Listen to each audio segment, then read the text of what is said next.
Glória a Deus. Vamos lá, irmãos. Mais um livro aí. Mais um capítulo do livro de Apocalipse. Amém? Vamos lá. Apocalipse 11 é um texto muito polêmico, tá, irmãos? Irmãos, deixa eu falar uma coisa para vocês. Nós não temos resposta para todas as coisas, tá bom? Ponto. Tá? Às vezes as pessoas dizem, mas o que você acha disso? O que você acha daquilo outro? Irmãos, nós não temos resposta para tudo. Tá? Existem coisas no livro de Apocalipse que eles são muito simbólicos. Tá? E o 11, ele, lá no 8, ele já veio recheado de simbologias.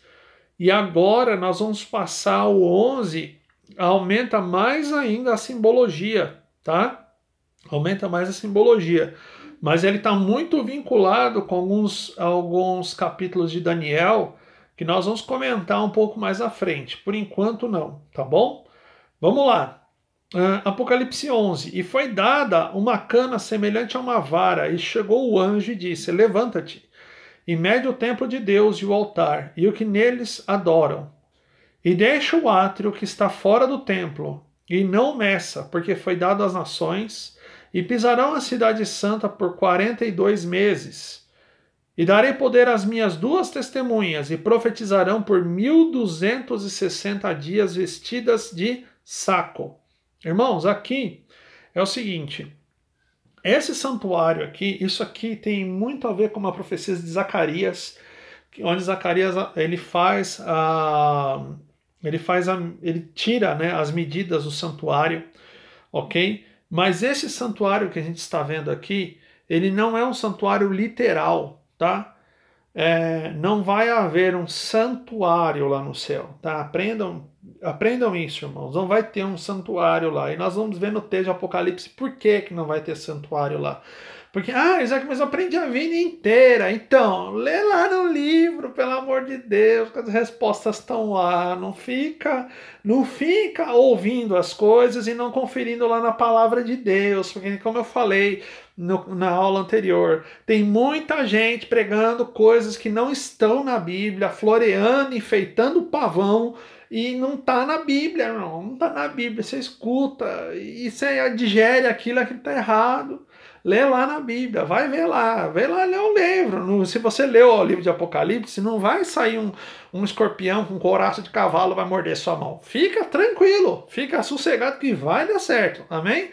Vamos lá, primeiro que é um santuário que não é literal, tá? Isso aqui é uma alegoria ao santuário de Deus. E nós temos uma outra questão aqui. Dado o átrio, foi dado às nações para que ela pisasse a cidade santa por 42 meses, tá? 42 meses, 3 anos, 36, 36 são 3 anos, 4 anos são 48, certo? Vai dar aí 3 anos e meio, tá? 42 meses. Irmãos, isso aqui está diretamente vinculado ao período da grande tribulação, ao princípio da grande tribulação, tá? Não sei, tá, exatamente quando vai começar, mas nós sabemos o que vai acontecer, tá? Nós sabemos o que vai acontecer. Por quê? E darei poder às minhas duas testemunhas, e profetizarão por 1260 dias vestidas de saco. Irmãos, essas duas testemunhas é muito difícil a gente falar, tá? Segundo alguns historiadores, inclusive o Dr. Martin Lloyd Jones, que escreveu o Estudo no Sermão do Templo, ele afirma que as duas testemunhas são o Antigo e o Novo Testamento, tá? São o Antigo e o Novo Testamento. É uma figura do Antigo e do Novo Testamento, aqui com essas duas testemunhas. Algumas vertentes acreditam, e nós já vamos entender o porquê, tá? Acreditam que são duas pessoas na figura de Enoque e de Elias. Mas Enoque não pode ser, porque aqui não. Porque Enoque e Elias? Porque foram os dois únicos da Bíblia, as duas únicas pessoas da Bíblia que não experimentaram a morte, tá? Irmãos, eu vou ser muito sincero, isso é uma opinião de Isaac, tá? Não vi isso em livro nenhum, eu acho isso muito difícil de acontecer. Porque se Deus fez alguma coisa, Deus jamais ia. Eu não acredito que Deus ia pegar alguém, ia preservar esse alguém até os dias do fim. Até porque a própria palavra fala que os profetas eram homens sujeitos às mesmas paixões que nós. Então, Enoque não era um super-homem e Elias também não. Eram pessoas que tinham comunhão profunda com Deus. Bom, é isso, tá? Ok, o que a Bíblia fala? Essas são as duas oliveiras e os dois castiçais que estão diante de Deus na terra, tá? Aqui a gente tem uma característica muito importante, tá, irmãos? Que às vezes as pessoas esquecem. Como eu falei, as pessoas leem Bíblia que nem lê revista. Ou lê página do Facebook, né? Que lê revista hoje, acho que ninguém mais lê. Vamos ver? Olha só, oliveira. A Bíblia só faz menção de oliveira, ok? Participantes da oliveira e tudo mais no Novo Testamento. Paulo fala muito a respeito do jambuzeiro e da oliveira, do jambuzeiro, que é uma oliveira brava, e da oliveira mesmo, do galho enxertado na oliveira verdadeira, que é Jesus Cristo. E a Bíblia só faz menção dos castiçais lá no tabernáculo, no Antigo Testamento, amém? Se a gente for fazer lá a continha lá das 66, que são 66 livros da Bíblia, que liga com o verso lá do Salmo, que fala que lâmpada para os meus pés é a tua palavra e luz para os meus caminhos, amém? Então aí nós temos as indicações, uma das principais indicações que são o Antigo e o Velho Testamento. Aqui fala a respeito, depois, eles falam de algumas características. E se alguém lhe quiser fazer mal, o fogo sairá da sua boca e devorará os seus inimigos. E se alguém lhe quiser fazer mal, importa que assim seja morto. Isso aqui é uma característica muito pontual, irmãos, referente ao que Elias, né? Uma das obras de Elias. Só que aí, nossa, Isaac, isso aí é referente a Elias? Onde é que está isso? Vai lá ler lá no livro de. O segundo livro dos reis, tá? Segundo livro dos reis? Segundo livro dos reis, se eu não estiver enganado, tá? Dá uma olhada lá nas obras de Elias, leia o livro. Você quer saber se está no segundo ou primeiro? Leia o primeiro livro de Reis, leia o segundo livro de Reis. Aí você vai ver essa referência lá. Eu não vou falar lá não, tá bom? Tá? Só para deixar você com vontade de ir lá e ler onde é que está essa passagem. Amém?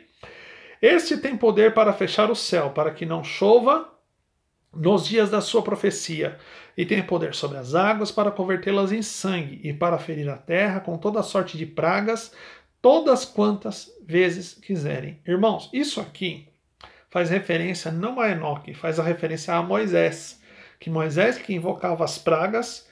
Aliás, Moisés era mensageiro das pragas, mas quem invocava as pragas na verdade era Arão. É mesmo, Isaac? Eu sempre achei que foi Moisés que foi lá e fez. Vai ler lá na Bíblia, que você vai ver que não era Moisés que fazia tudo, não. Arão fazia.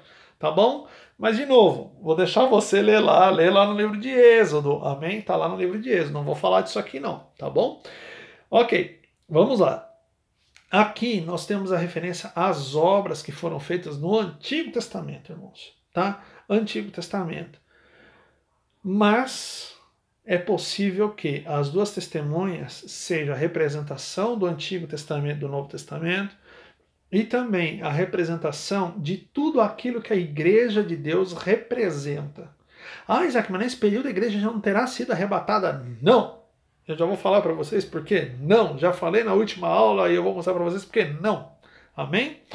Aqui, vamos seguir mais uma? Olha só. E quando acabar no seu testemunho, a besta que sobe do abismo lhe fará guerra, e os vencerá, e os matará. Irmãos, aqui tem uma situação muito importante, tá? Aqui não é a besta que sobe da terra e nem a besta que sobe das águas. Muita gente fala, porque o anticristo vai vir e vai matar as duas testemunhas. Não é o anticristo, não. É a besta que sobe do abismo, que é uma outra entidade. Porque, veja, quando a gente for falar lá quando a gente for falar a respeito das bestas, tá? Nós vamos ter que fazer uma aula, acho que uma ou duas aulas só de bestas, sobre a respeito das bestas, que nós vamos ter que voltar até em Daniel, de repente.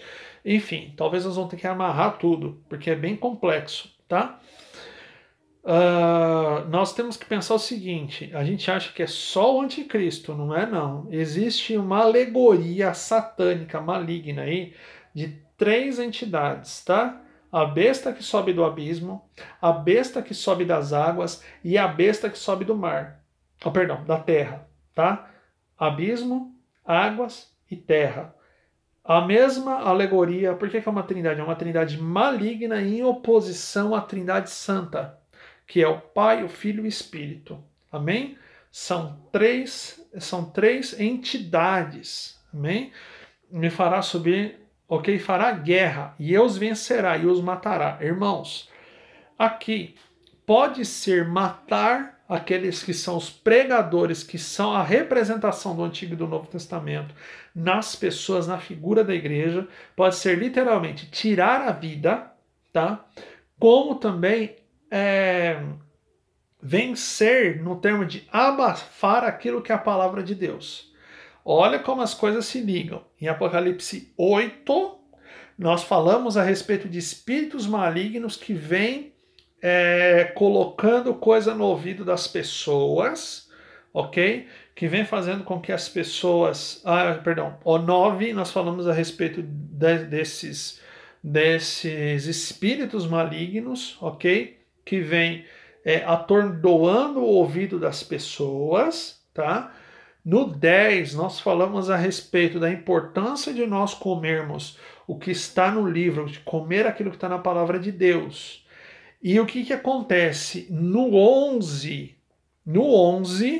o que ocorre? Tudo aquilo que foi falado para abafar o verdadeiro evangelho. Eu falei na última aula sobre tomar cuidado com o ensinamento de doutrinas de demônios, com as coisas que andam acontecendo no mundo moderno, nas redes sociais, em YouTube, etc.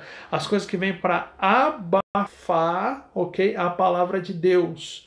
E às vezes a gente pensa que vai matar a igreja, que vai lutar contra a igreja, que vai pelejar contra a igreja. A gente pensa no exército indo de casa em casa de cristão, cortando cabeça de cristão no meio da rua, fazendo todo aquele carnaval. Irmãos, não é bem assim, tá? Satanás ele é muito sutil, ele não vai fazer carnaval, ele vai abafando a palavra de Deus ao longo do tempo e com uma sutileza muito grande. Hoje em dia a gente pode ver isso acontecendo, a gente vê isso acontecendo, a palavra de Deus não sendo pregada em sua totalidade, até mesmo dentro das igrejas, tá? Não são todas, mas algumas, tá? Vem trazendo, às vezes, algumas igrejas até mesmo que reúnem multidões, tá? E ficam falando o que não devem falar, que não é bíblico, usando a Bíblia como fundo para palestra coach, ou até mesmo fazendo stand-up comedy para o povo da igreja rir. Irmãos, eu não tenho nada contra utilizar o bom humor, tá? Não tenho nada contra a pessoa ser bem-humorado, nada disso. Mas utilizar o púlpito para fazer piadinha em excesso e só fazer um período de stand-up para o pessoal rir, irmãos, isso está errado, tá? Isso está muito errado. Comediante gospel, isso tá muito errado. Isso não é certo, irmãos. Você quer fazer? Alugue um salão, monta um palco, aí você pode fazer o cara fazer piadinha até as pessoas morrerem de dar risada. Mas no púlpito da igreja, de jeito nenhum. Isso está errado. Isso é errado. Pode me chamar de quadrado, pode fazer o comentário que você quiser, eu não me importo. E nada disso não vai fazer conseguir mudar a minha mente com relação a isso. Porque eu, desde muito tempo, eu aprendi que púlpito é lugar de pregar a palavra de Deus. Ponto. Qualquer coisa que foge disso, tá errado. Acabou. Simples assim, curto e grosso. O que acontece? As pessoas, esse espírito, porque vocês têm que entender o seguinte, irmãos: existe um espírito do anticristo. É uma entidade maligna que ela vai atuar de forma a abafar a igreja, a abafar a palavra de Deus. E o que fala aqui? E jazerão seus corpos mortos na praça da cidade que espiritualmente se chama Sodoma e Egito, onde o nosso Senhor também foi crucificado. Irmãos, isso aqui é importante, tá? Isso aqui é importante. Às vezes, isso aqui é uma alegoria, tá? É uma alegoria, primeiro, de Jerusalém nos tempos de Jesus, ok? A gente pensa que Jerusalém nos tempos de Jesus era uma... Aqui não fala que é em Jerusalém, ok? Fala na praça da grande cidade. Só que não fala que é exatamente em Jerusalém. A única referência que nós temos a Jerusalém é que porque é onde o Senhor foi crucificado. Acabou. Mas em Jerusalém, na época que Jesus foi crucificado, nós tínhamos exatamente o panorama espiritual que nós temos hoje. Nós tínhamos lá os fariseus, os saduceus, os essênios, ok? Que eram três linhas do judaísmo completamente diferentes uma das outras. E todas as três enfeitavam o pavão, inventavam coisa onde não tinha. E nenhuma das três pegavam e seguiam uma linha pura, por assim dizer, ok? Ou uma linha somente do que estava escrito na lei. Não. Eles inventaram um monte de coisa, tanto é que nós temos o Talmud hoje, nós temos uma série de livros que eles utilizam acima, inclusive, que são comentários que eles utilizam até mesmo acima do que está escrito na lei. Então, se na lei tiver escrito A e no Talmud tiver escrito B, eles preferem ouvir o que está no Talmud do que está escrito na lei. Isso aí é fato, tá? Isso é muito fato, tá bom? E aqui também tem duas alegorias importantes. Egito, o berço do ocultismo do mundo, tá? E Sodoma, o berço da prostituição. Amém? O berço da onde nasceu todo tipo de imoralidade com a humanidade. E a gente vê no Egito também uma outra questão, tá? Egito é a capital, considerado a capital assim mundial, tá? Desde os tempos antigos do culto, da crença nas reencarnações, ok? No misticismo e tudo mais. Então, olha só, a igreja ou essas testemunhas, elas são mortas e colocadas, ok? Mortas aonde? Elas são abafadas através do misticismo, da não observância da palavra no seu estado puro, ok? E terceiro, através de uma série de imoralidades que a gente não tem como definir exatamente quais serão, amém? Mas são situações que já estão acontecendo, tá?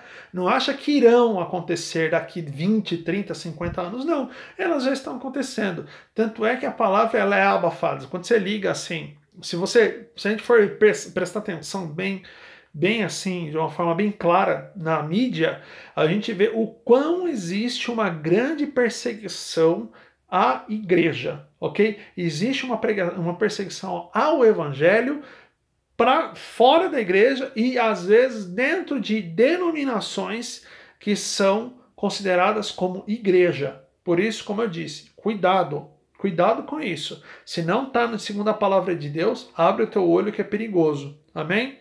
Outra coisa. E aí é que tá. A celebração. Irmãos, até aqui, tá? No verso 9, nós temos a celebração, porque o reino foi entregue aos homens. Até aqui, tudo foi entregue aos homens e tudo foi entregue ao governo de Satanás. Ele faz o que ele quer, ele trabalha do jeito que ele quer, ele age do jeito que ele pensa. E olha só o que está escrito: e os homens de vários povos, e tribos, e línguas, e nações verão seus corpos mortos, ou das duas testemunhas, que possivelmente é a alegoria ao evangelho, tá? Ou a alegoria também à igreja, tá bom? Por 3 dias e meio, e não permitirão que seus corpos mortos sejam postos em sepulcros. E os que habitam na terra se regozijarão sobre eles e se alegrarão e mandarão presentes uns aos outros, porquanto esses 2 profetas tinham atormentado os que habitavam sobre a terra. Irmãos, olha o que o evangelho faz. O evangelho, ele cria um tormento na vida dos habitantes da terra. Por quê? Porque o povo acha que a gente é tudo louco, entendeu? Que a gente não bate bem, que nós somos, o evangelho é o que persegue, o evangelho é machista, o evangelho é racista, o evangelho isso, o evangelho aquilo outro. Nós temos N situações, tá? Intolerante, na palavra de... é verdade, lembrei agora. A palavra de ordem por esses dias é intolerante. Ok, o evangelho é intolerante, nós só parece que nós somos intolerantes. Como que é? intolerância religiosa, nós temos intolerância religiosa com todos. Então, o que acontece? Quando a igreja sofrer esse abafamento, os povos, eles se regozijarão. Por quê? Porque vai acabar aquele comichão na orelha deles falando, olha, vocês estão errados, cabe a vocês se converterem, a mudar os seus pensamentos, porque Deus que está no céu está dando a oportunidade de vocês se arrependerem. Mas eles não vão querer, tá, irmãos? Fato, não adianta. Todo mundo acha que, por exemplo, não vai haver um grande avivamento e que nós vamos arrebanhar multidões. E não sei, irmão, só esquece que, esse negócio de arrebanhar multidões, essas coisas. Olha, irmãos, eu não vou falar que já era, que o Espírito Santo de Deus ele pode fazer o que ele quiser e ponto, acabou. Tá? Só que a tendência é cada vez menos se converterem pessoas ao evangelho verdadeiro. Ao evangelho meia sola vai um monte de gente. Mas o evangelho verdadeiro, que é aquele que é 100% baseado na palavra de Deus, vai ser bem complicado, irmãos. Vai ser bem complicado por quê? Porque a pessoa não vai conseguir, a pessoa não quer deixar a sua natureza humana de lado, ok? Não quer deixar a sua natureza humana de lado e absorver em si a natureza de Cristo. Irmãos, as pessoas não querem isso. Tá? Por quê? Porque isso vai afrontando eles. Ok? Isso é um ponto importante que a gente precisa colocar. E depois daqueles 3 dias e meio, o Espírito de vida, a vinda de Deus, entrou neles e puseram-se sobre seus pés. E caiu grande temor sobre os que ouviram. E ouvi uma grande voz do céu que lhe dizia, subi para aqui. E subiram aos céus em uma nuvem, e os seus inimigos os viram. E naquela mesma hora houve um grande terremoto e caiu a 10ª parte da cidade. E no terremoto foram mortos 7.000 homens. Os demais ficaram muito aterrorizados e deram glória a Deus dos céus. E passado o segundo ai, eis que o terceiro ai cedo virá. Irmãos, aqui fala a respeito do seguinte, que o mesmo Deus, as pessoas que perseguiram essa figura da igreja, a igreja será reavivada. E logo a gente já vê em sequência a 7ª trombeta tocando, que está diretamente vinculado ao arrebatamento, conforme Paulo falou. E ao soar da 7ª trombeta, aqueles que estão mortos ressuscitarão primeiro, e nós que estivermos vivos teremos nossos corpos transformados. E aqui fala, a 7ª trombeta, alarido de arcanjo, nós que estivermos vivos subiremos e encontraremos com o Senhor Jesus nos ares, e estaremos para sempre com Ele. Irmãos, isso daqui é algo super importante, porque é o seguinte... Eu tenho uma notícia ruim para dar para você. Ou ruim ou boa, não sei. Mas a vinda do Senhor Jesus Cristo é silenciosa. No livro de Apocalipse, pelo menos, não existe nenhuma menção a respeito disso. Ok? A única menção que nós temos que ela será muito rápida é quando Jesus fala que será um abrir, quando o próprio Paulo fala que será um abrir e fechar de olhos. Pronto. É isso que nós temos de menção. Ok? Mas em secreto, pelo menos no livro de Apocalipse, não existe, tá bom? Mas eu acredito que sim, será muito rápido e que ninguém vai ver. Amém? E o 7º anjo tocou a sua trombeta. Aqui, ó. O 7º anjo tocou a sua trombeta. Aqui é o arrebatamento da igreja. É neste ponto que é o arrebatamento da igreja. Nossa, mas então nós vamos ter que esperar todas essas coisas acontecerem? Irmãos, deixa eu falar uma coisa para vocês. Já está acontecendo. Tá bom? Se você acha que ainda vai acontecer, não. Já está acontecendo. Ponto. Tá? Já é algo que é patente nos nossos dias. Tá?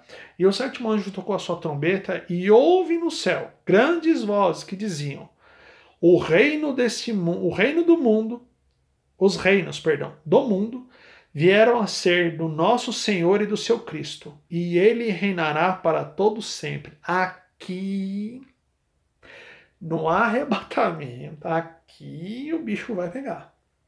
Por que eu estou falando para vocês? Aqui, Jesus leva a igreja. Agora aqui, acabou o tormento, o julgamento misturado com a graça. Porque até aqui, todo julgamento tinha a graça de Deus misturada. Tinha a graça de Deus. A oportunidade dos homens se arrependerem. Aqui começa o julgamento de Deus sem misericórdia. Depois da sétima trombeta, virão os 7 flagelos de Deus. Irmãos, esses 7 flagelos de Deus estão no futuro. Tá? Esses estão no futuro. E será algo como nunca houve. Se os seres humanos estão preocupados com Covid, coitado do Covid. Covid é uma bactéria perto da baleia azul que está vindo por aí. Covid é um cisco perto de um planeta, de uma galáxia que está vindo por aí, para vocês terem uma noção. Tamanho do problema que vai vir por aí. Mas nós estaremos aqui. Amém? E olha só. Os reinos do mundo vieram a ser do nosso Senhor e do seu Cristo. Ou seja, aqui acaba a era dos homens.